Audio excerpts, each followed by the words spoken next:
Rewind करा देता हूं। पहला, दो बंदे हैं, इन्वेस्टमेंट फंड, यूनिट होल्डर।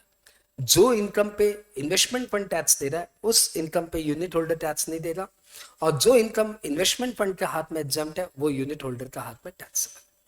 अलग से कोई टैक्स रेट नहीं है, सब तरफ नॉर्मल रेट ऑफ टैक्स है। लेकिन इन्वेस्टमेंट फंड के हाथ में पीजीबीपी इनकम टैक्सेबल है, अदर इनकम एग्जम्प्टेड है।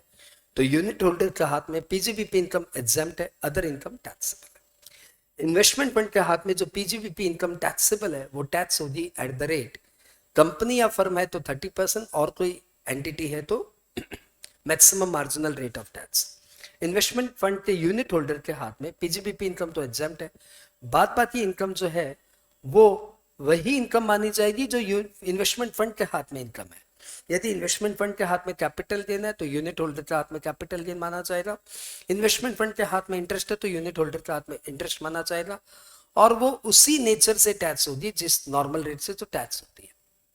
जैसे जैसे इंडिविजुअल यूनिट होल्डर है तो कैपिटल गेन 20%, 15%, 10% टैक्स होता है, वैसे ही टैक्स होगा। और यदि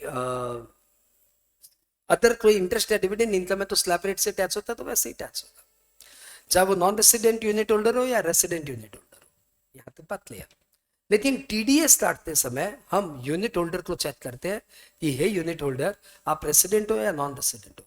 यदि आप रेसिडेंट हो तो हम फ्लैट 10% की रेट से टीडीएस काटेंगे। यदि आप नॉन रेसिडेंट है तो हम यूजुअल रेट से टीडीएस काटेंगे, मतलब जो नॉर्मल रेट ऑफ टैक्स होना चाहिए आपको पर वो टीडीएस काट के हम गवर्नमेंट को जमा कर देंगे। इन्वेस्टमेंट फंड को यदि लॉस हुआ तो भैया लॉस कौन सा हुआ ये बता दो। अच्छा, वो बाद में बताना, पहले यदि आपको लॉस हुआ तो आप खुद अपनी इनकम से सेट ऑफ कर लो। तो सेट ऑफ करते समय आपका लॉस पीजीबीपी लॉस है कि अदर लॉस हम नहीं देंगे। लेकिन जब आप कैरी फॉरवर्ड करने की सोचोगे तो हम बोलेंगे ठहरो, पहले बताओ लॉस का नेचर क्या है। यदि पीजीबीपी का लॉस है तो चलो बाबू कैरी फॉरवर्ड कर लो, लेकिन अदर लॉसेज है तो भैया इन्वेस्टमेंट फंड आप इस लॉस को कैरी फॉरवर्ड नहीं कर सकते। आपका ये लॉस आपके यूनिट होल्डर के हाथों में डिस्ट्रीब्यूट हो जाएगा, और वो सारे यूनिट होल्डर जिन्होंने 12 महीने से ज्यादा आपकी 12 महीने या उससे ज्यादा 12 मंथ्स और मोर आपकी यूनिट को होल्ड किया है, वो लोग इस लॉसेस को कैरी फॉरवर्ड कर पाएंगे। बाद बाकी यूनिट होल्डर के हाथ में वो लॉस माना जाएगा डेड लॉस। ठीक है। इन्वेस्टमेंट फंड को 139(4)(f) में, एफ ऑफ फंड, तो 139(4)(f) में रिटर्न भरना मैंडेटरी है। I hope entire topic been revise.